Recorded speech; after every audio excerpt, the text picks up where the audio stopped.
यही जज्बा रहा तो मुश्किलों का हल भी निकलेगा।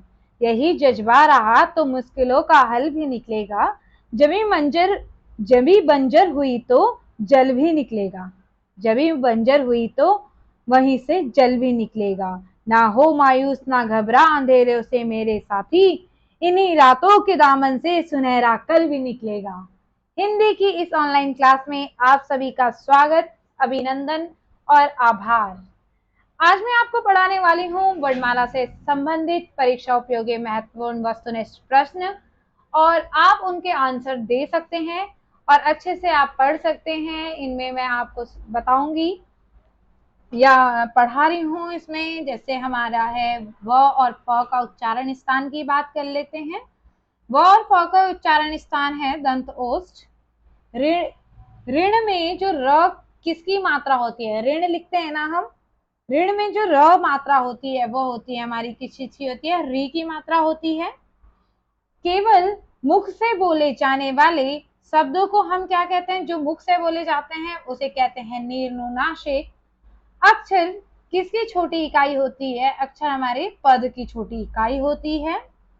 दिल्ली में जो दिल्ली है, दिल्ली शब्द में किस व्यंजन का प्रयोग होता है, तो दिल्ली में द डबल ल है तो क्या हो जाएगा, द्वित्व व्यंजन हो जाएगा। एकाक्षरी शब्द का उदाहरण क्या है, श्वास और ध्यान है।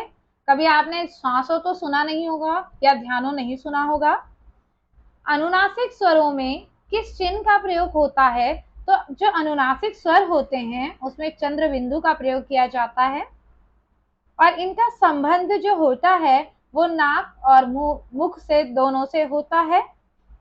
जिन शब्दों के अंत में ई आता है उन्हें हम इकारांत कहते हैं, और जिन शब्दों के अंत में अ आता है उन्हें अकारांत कहते हैं। प्रसन्नता में कौन सी ध्वनि है, तो युग्मक ध्वनि है। स्पर्श व्यंजन का दूसरा नाम क्या है, हमारा वर्गीय व्यंजन है। जब स्वर रहित व्यंजन का प्रयोग करता हो तो किस चिन्ह का प्रयोग करते हैं, तो हलंत चिन्ह का प्रयोग करते हैं। प्रत्येक व्यंजन में कौन सा स्वर रहता है, तो सभी व्यंजन में हमारे क्या होगा, अ होता है। जैसे हम क को तोड़ते हैं तो क को तोड़ेंगे तो क, अगर क लिखते हैं तो क को ये हलंत में आ जाएगा प्लस अ आ जाता है। आया समझ में। किस स्वर के लिए अलग से मात्रा चिन्ह का प्रयोग नहीं होता है, तो अ के लिए नहीं होता है। 5 वर्गों क से प वर्ग के आधार पर स्पर्श व्यंजनों की संख्या कितनी मानी गई है, हमारी 25 मानी गई है। इतना आपको समझ में आया। अब हम चलेंगे वर्णमाला के क्वेश्चन आंसर में। वर्णमाला में चलते हैं। वर्णमाला किसे कहते हैं, किसे कहते हैं वर्णमाला, तो वर्णमाला हमारे पास ऑप्शन है वर्णों के संकलन को, वर्णों के व्यवस्थित समूह को, शब्द गणना को या शब्द समूह को। तो वर्णों के व्यवस्थित समूह को हम वर्णमाला कहते हैं। अब बात करते हैं सेकंड क्वेश्चन की। हमारे निम्नलिखित में से कौन सा मूल दीर्घ स्वर नहीं है, बड़ा ई, आ, उ, ओ। तो हमारा क्या है, मूल दीर्घ स्वर नहीं है, तो बड़ी ई दीर्घ स्वर है, बड़ा आ भी दीर्घ स्वर है, बड़ा ऊ भी दीर्घ स्वर है, क्या नहीं है हमारा, ओ दीर्घ स्वर नहीं है। हिंदी में ध्वनियां कितने प्रकार की होती हैं, हिंदी में जो ध्वनियां हैं हमारी 2 प्रकार की होती हैं। मात्रा के आधार पर पूछेंगे तो मात्रा के आधार पर 3 प्रकार की होती हैं। जीभ के आधार पर पूछेंगे तो हमारी 3 प्रकार की होती हैं। मात्रा के आधार पर पता है ना कौन कौन सी, ह्रस्व स्वर, ह्रस्व स्वर, दीर्घ स्वर और प्लुत स्वर। ठीक है। जीवा के आधार पर अग्र, मध्य, पश्च। एक से अधिक वर्णों के मेल को हम क्या कहते हैं, अब क्या होगा, अक्षर मिलाएंगे, क प्लस ल को मिलाया तो क्या बना हमारा, कल बना, तो वो क्या हो गया, एक अक्षर बना। जिनका उच्चारण स्वतंत्रता से होता है और जो व्यंजन के उच्चारण में सहायक होते हैं उन्हें हम क्या कहते हैं, उन्हें हम स्वर कहते हैं। दीर्घ स्वर बताना है, बड़ा ई, ए, ऐ, उपयुक्त सभी। तो हमारे क्या है, उपयुक्त सभी। अर्ध विपरीत की बात कर लेते हैं। अर्ध विपरीत स्वर कौन कौन से हैं? ऐ, अ, औ, उपयुक्त सभी। तो अर्ध विपरीत भी हमारे कौन से हैं? उपयुक्त सभी। लिखित भाषा में मूल ध्वनियों के लिए जो चिन्ह मान लिए गए हैं तथा जिस रूप में ये लिखे जाते हैं उन्हें हम क्या कहेंगे? उन्हें हम लिपि कहते हैं। वर्ण तालिका के अनुसार ह्रस्व, दीर्घ और प्लुत क्या हैं? हमारे स्वर के प्रकार हैं। इतना आया समझ में? अब क्या है, निम्नलिखित में से कौन सा स्वर कंठ तालव्य है? कंठ और तालव्य। कंठ हमारा देखो, कंठ में ए लिख लेते हैं तो हमारा ए क्या है? कंठ तालव्य है। ए। और दीर्घ स्वर है उ, आ, ओ या बी व सी दोनों। तो बी भी हमारा दीर्घ स्वर है और सी भी हमारा दीर्घ स्वर है। दीर्घ स्वर बताना था, हमारा दीर्घ स्वर कौन सा है? दीर्घ स्वर की बात करते हैं, बी व सी दोनों है। इतना आया हमें, ठीक है। नेक्स्ट चलते हैं हम 14 क्वेश्चन में। कौन सा संयुक्त स्वर नहीं है? संयुक्त स्वर कौन सा नहीं है? तो ऐ हमारा संयुक्त स्वर है क्योंकि ये बना है अ और ए से। ए भी हमारा दीर्घ स्वर है, ओ भी हमारा दीर्घ स्वर है, संयुक्त स्वर है, सॉरी। ए, ऐ, ओ संयुक्त स्वर है, जबकि हमारा बड़ा ऊ संयुक्त स्वर नहीं है। हिंदी स्वरों का वर्गीकरण जब जीव के भाग के आधार पर किया जाता है तो निम्नलिखित में से कौन सा भेद इसके अंतर्गत नहीं आएगा? तो कौन सा नहीं आएगा? अग्र, मध्य, पश्च तो पता ही है आपको, आएंगे ही आएंगे। तो हमारा विवृत नहीं आएगा। अक्षर ध्वनि किस स्वर के अंतर्गत आती है? घोष वर्ण के, मूल स्वर के, तालव्य के, संयुक्त व्यंजन के। तो आपको पता होगा जो अक्षर है वो एक संयुक्त व्यंजन है। हिंदी वर्णमाला में स्वरों की कुल संख्या कितनी है? हिंदी वर्णमाला में संयुक्त कुल स्वर कितने हो जाएंगे हमारे? 13। कौन सा स्वर नहीं है? अब आपको स्वर तो पता ही है कौन कौन से स्वर होते हैं, तो कौन सा स्वर नहीं है? तो हमारा जो ज है वो स्वर नहीं है, वो क्या है? व्यंजन है। पश्च स्वर बताना है, पश्च स्वर कौन सा है? कौन सा पश्च स्वर है? तो हमारा पश्च स्वर आ है। इनमें से कौन सा वर्ण स्वर है? ली, क, ल या ऐ? तो हमारा कौन सा वर्ण स्वर है? तो ऐ हमारा वर्ण स्वर है। री स्वर नहीं है। किस में नहीं है? कृष्ण में है, कृपा में भी है, दृष्टि में भी है, आज में नहीं है, अलग से पता चल रहा है। स्वर ध्वनि के प्रकार कितने हैं? देखो हमारे पास ह्रस्व स्वर है, दीर्घ स्वर है, प्लुत स्वर है, तो तीनों ही प्रकार हैं। अर्ध स्वर भी मैंने आपको बताया था, यह है हमारे पास अर्ध स्वर। वर्ण शब्द का अर्थ नहीं होता है, ठीक है। अक्षर या रंग या जाति या आकाश, तो आकाश नहीं होता है। इतना आ गया आपको समझ में? ठीक है, आगे चलते हैं हम। किस शब्द में री स्वर नहीं है? तो री कृष्णा में भी था, दृष्टि में भी है, कृपा में भी है, रिवाज में नहीं है। कौन सा स्वर समृद्ध है? समृद्ध की बात कर लेते हैं, तो औ समृद्ध नहीं है, आ समृद्ध नहीं है, ऐ समृद्ध नहीं है, ई हमारा समृद्ध है। कौन सा अर्ध स्वर है? ये यह अभी बताया। भाषा विज्ञान की दृष्टि से बड़ा ऊ किस प्रकार का स्वर है? तो ये हमारा क्या हो गया? अग्र समृद्ध है या अग्र विवृत है, समृद्ध है, पश्च विवृत है।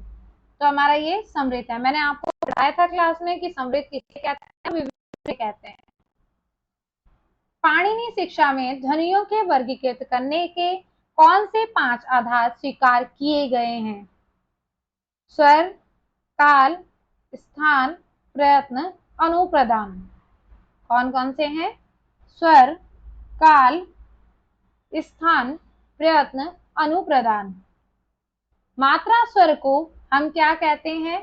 तो मात्रा स्वर को हमारे पास जो ऑप्शन है समरूप, वर्ण, शब्द, रूप। तो इसमें आंसर आएगा कि जो मात्रा स्वर है हम उन्हें क्या कहेंगे? समरूप कहेंगे। जिन ध्वनियों के संयोग से शब्द का निर्माण होता है उन्हें हम क्या कहते हैं? वाणी कहेंगे, स्वनिम कहेंगे, ध्वनि कहेंगे या प्रतिध्वनि कहेंगे? तो हम कहेंगे स्वनिम। हिंदी भाषा में कितने स्वर होते हैं? मैंने बताया था अगर कुल स्वरों की बात करेंगे तो 13, लेकिन अगर भाषा डायरेक्टली पूछा जाए कि हिंदी भाषा में कितने स्वर हैं तो हमारे क्या हो जाएंगे? हमारे स्वर हो जाएंगे 11। भाषा की सबसे छोटी इकाई हमारी क्या होगी? वर्ण होगी। ई स्वर के उच्चारण में जीभ का कौन सा भाग आवश्यक है? पश्च भाग, अग्र भाग, मध्य भाग, कोई नहीं। तो आप खुद से बोल के देखिए, ई तो कैसे आ रहा है? अग्र से आ रहा है, तो अग्र भाग। प्रसन्नता शब्द में कौन सी ध्वनि है? प्रसन्नता, तो ये क्या हो रहा है? प्रसन्नता में युग्मक की ध्वनि आ रही है हमारी, तो प्रसन्नता हमारा युग्मक ध्वनि है। आगे चलते हैं। इनमें से कौन सा पश्च स्वर है? पश्च स्वर बताए, ई है या आ है या ऊ है या बड़ी ई है? तो हमारा पश्च स्वर है बड़ा आ। अर्ध स्वर य। ऐसा लग रहा होगा कि आपके क्वेश्चन दोबारा से आ रहे हैं, जो कि प्रैक्टिस के लिए दिए गए हैं, इसलिए ये दोबारा से आ रहे हैं। जो भी इंपॉर्टेंट क्वेश्चन है वो आते रहेंगे दोबारा से। स्वरों के उच्चारण में लगने वाले समय को हम क्या कहते हैं? हम कहते हैं मात्रा। हिंदी की अवृत्ताकार समृद्ध स्वर ध्वनि है, कौन सी होगी? तो हमारी ई है या अ है या ए है? बड़ा आ है, तो अग्र अवृत्ताकार समृद्ध स्वर ध्वनि हमारी ई है। कामता प्रसाद गुरु के अनुसार हिंदी में वर्णों की संख्या कितनी है? तो कामता प्रसाद गुरु के अनुसार हिंदी में वर्ण स्वरों की संख्या 43 है। किन वर्णों का उच्चारण बिना दूसरे वर्ण या किसी अवरोध के बिना होता है? तो इसका आंसर है स्वर। अर्धस्वर कहलाते हैं। देखो अर्धस्वर 2 होते हैं, एक होता है हमारा य, जो कि हम बार बार क्वेश्चन में आ रहा था। दूसरा हमारा क्या हो जाएगा? व। तो ये दोनों हमारे क्या हैं? अर्धस्वर हैं। व्याकरण क्या है? व्याकरण क्या है? व्याकरण एक नियम है, जो कि किसका है नियम? एक भाषा का नियम है। वर्ण किसे कहते हैं? वर्ण हम किसे कहेंगे? छंद को कहेंगे? नहीं कहेंगे ना। ध्वनि को, शब्द को, या इनमें से कोई नहीं? तो जो वर्ण है उसमें हम वर्ण किसे कहेंगे? हम वर्ण ध्वनि को कहेंगे। बोली का लघुत्तम रूप? बोली का लघुत्तम रूप ही हमारा वर्ण है। हिंदी भाषा में मूलतः वर्णों की संख्या कितनी है? तो मूलतः वर्णों की संख्या हमारे पास 52 है या 52 है। र का विवरण है, तो र का विवरण देख लेते हैं। र कैसा है? र हमारा वत्सर्य है, लुंठित भी है, सगोस है, अल्प प्राण व्यंजन है। र आया इतना समझ में? फिर क्या है हमारा? सभी स्पर्श व्यंजन। सभी स्पर्श व्यंजन क्या है हमारे? कौन से वर्ग के हैं? क, च, ट, त, प। स्पर्श व्यंजन तो आपको बताया था ना मैंने, तो हमारे ये सारे हैं क, च, ट, त, प। व कैसा है? तो य, र, ल, व हमारे अंतर व्यंजन है। प, फ, ब, भ, म व्यंजन कहाँ से उच्चारित होते हैं? तो प, जब आप प बोलेंगे तो आपको खुद से पता चलेगा कि हमारे जो प वर्ण है वो ओष्ठ से उच्चारित हो रहा है। दो व्यंजन जब एक साथ मिलते हैं तो क्या कहलाते हैं? जब दो व्यंजन एक साथ मिलते हैं तो क्या हो रहा है? संयुक्त हो रहे हैं, मिल रहे हैं, तो उन्हें हम संयुक्त व्यंजन कहेंगे। यार अलावा कैसे व्यंजन है? तो अभी बताया, ये अंतस्थ व्यंजन है। कौन सा अंतस्थ व्यंजन है? तो इसमें ल है। कौन सा वर्ण दंत्य नहीं है? तो अगर मैंने आपको ट्रिक बताई थी, KTM DO क च ट त, जो त वाले होंगे वो नहीं होंगे। तो आंसर आ जाएगा य हमारा क्या है? अर्धस्वर है। नेक्स्ट क्वेश्चन में चलते हैं। 55 क्वेश्चन में आ गए हैं हम। 55 है कि निम्न में से उच्चारण स्थान के आधार पर मूर्धन्य व्यंजन कौन से हैं? तो मूर्धन्य व्यंजन हमारे कौन कौन से हैं? ड ढ हैं। एक वर्ण व्यंजन नहीं है। एक वर्ण व्यंजन कौन सा नहीं है? तो एक वर्ण व्यंजन ऊ नहीं है। नासिक्य व्यंजन है। तो नासिक्य व्यंजन मैंने बताया था, पंचमाक्षर नासिक्य व्यंजन होते हैं, तो ज्यों नहीं है। द्वितीय व्यंजन है। द्वितीय व्यंजन अभी पढ़ा था, दिल्ली। इतना आया। चलते हैं हम 59 क्वेश्चन में। 59 में है, निम्न में से संयुक्त व्यंजन कौन सा है? तो संयुक्त व्यंजन हमारा क्या है? ज्ञ। निम्नलिखित में से अंतस्थ व्यंजन कौन सा है? तो य र ल व में से य है।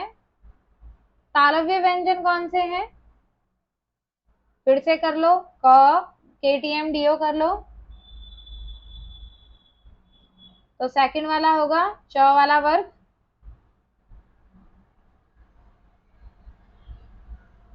इनमें से कौन सा वर्ग स्पर्श व्यंजन नहीं है? कौन सा वर्ग स्पर्श व्यंजन नहीं है? कौन सा वर्ग स्पर्श व्यंजन नहीं है?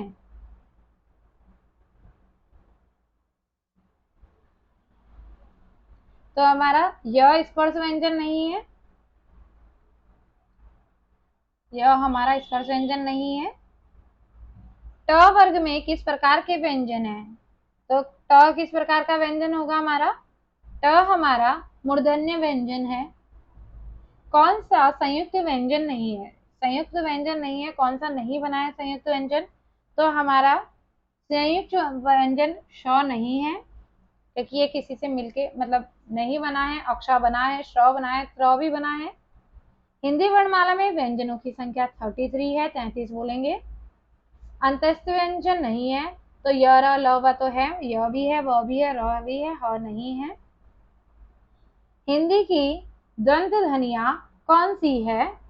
तो हिंदी की द्वंद ध्वनियों की बात करते हैं। हिंदी की दंत ध्वनियां 67 क्वेश्चन में पहुंच चुके हैं हम। हिंदी की दंत ध्वनियां हमारी त थ द ध न है। कौन सा वर्ण स्पर्श व्यंजन नहीं है? तो स्पर्श व्यंजन कौन सा है?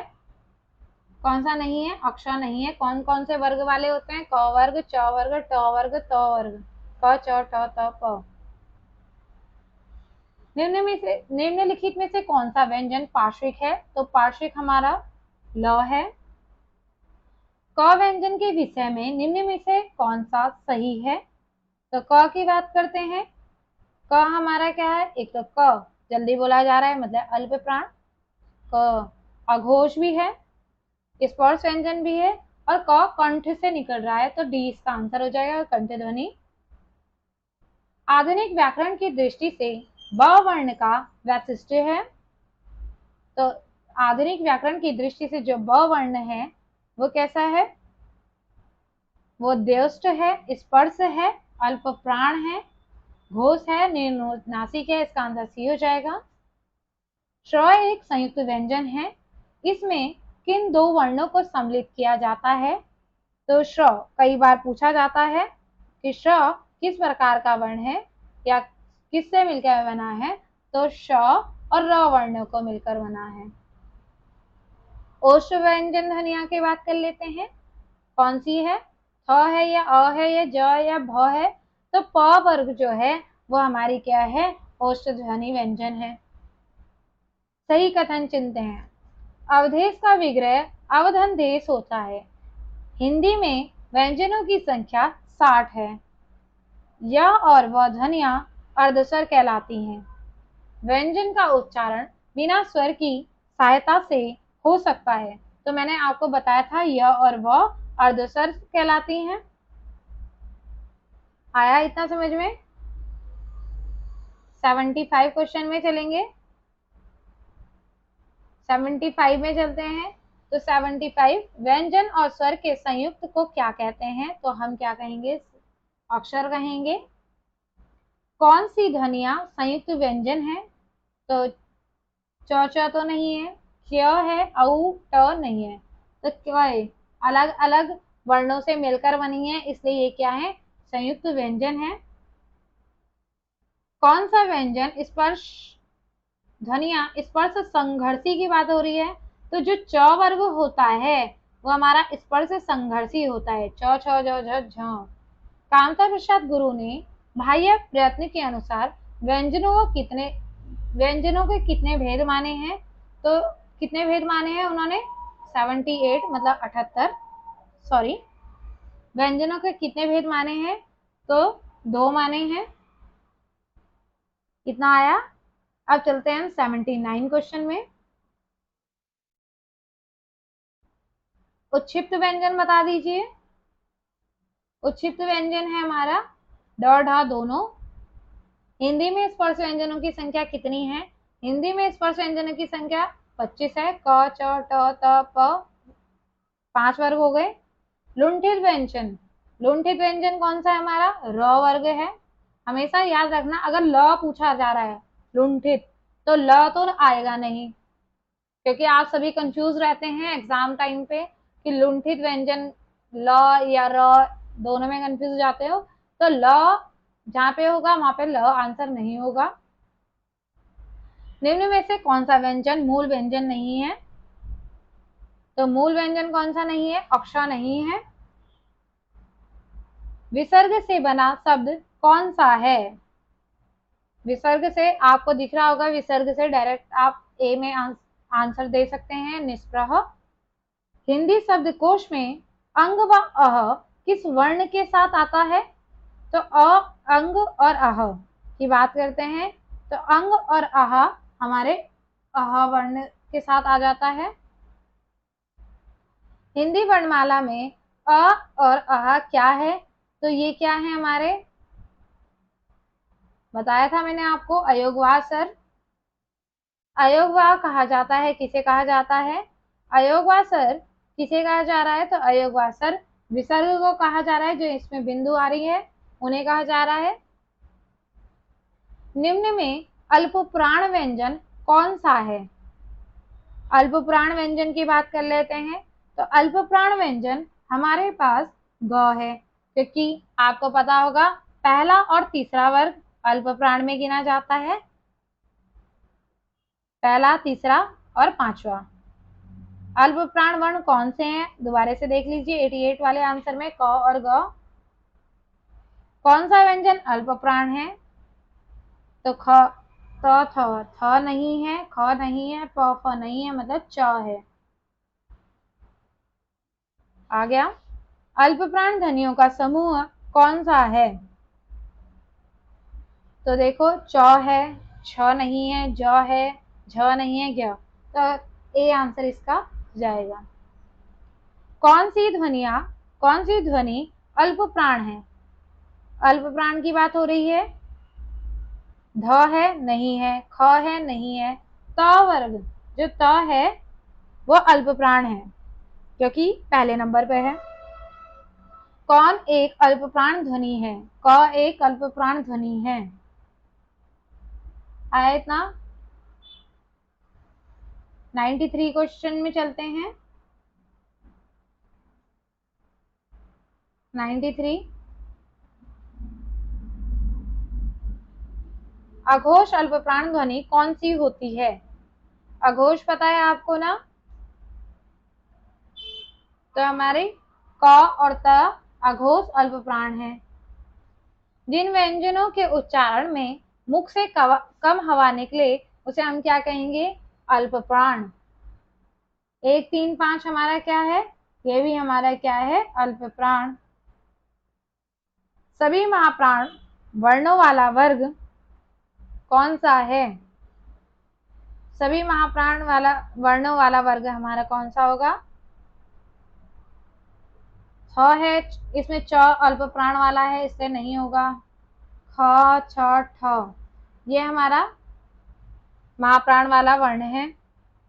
स्पर्श व्यंजन कंठ ध्वनि अघोष और महाप्राण ध्वनि है, कौन सी है? ध्यान दो, आंसर बताइए। घ है, क है, या ग है, या ख है? देखो, अगर क की बात करते हैं तो क तो हमारी कंठ से निकल रही है, लेकिन क्या है? महाप्राण ध्वनि नहीं है। ख, ग भी हमारी महाप्राण ध्वनि नहीं है, ख हमारी महाप्राण ध्वनि है, इसलिए इसका आंसर डी होगा। 98 किन व्यंजनों के उच्चारण में हकार की ध्वनि विशेष रूप से सुनाई देती है? हकार की ध्वनि की बात कर लेते हैं। हकार की ध्वनि जो उत्पन्न होती है या सुनाई देती है वो हमें महाप्राण में सुनाई देती है। 99 क्वेश्चन में चलते हैं। निम्न में से महाप्राण वर्ण है, कौन सा है महाप्राण वर्ण? हमारा है छ। महाप्राण वर्ण हो गया। क नहीं है, व नहीं है, च नहीं है। हिंदी की स्पर्श अघोष महाप्राण दंत्य व्यंजन ध्वनि है। अब अघोष भी हो, महाप्राण भी हो, दंत्य व्यंजन ध्वनि भी होनी चाहिए, तो कौन सी होगी? द होगी? नहीं होगी, क्योंकि वो अल्प प्राण है। थ महाप्राण है, अघोष भी है और दंत्य व्यंजन भी है, तो हमारा आंसर क्या आ जाएगा? थ। आज की क्लास नहीं पूरी होते हुए कल मैं आपको इसके आगे के क्वेश्चन पढ़ाऊंगी। आप क्लास में हमेशा रहना और चैनल को लाइक एंड सब्सक्राइब करें। थैंक यू, धन्यवाद।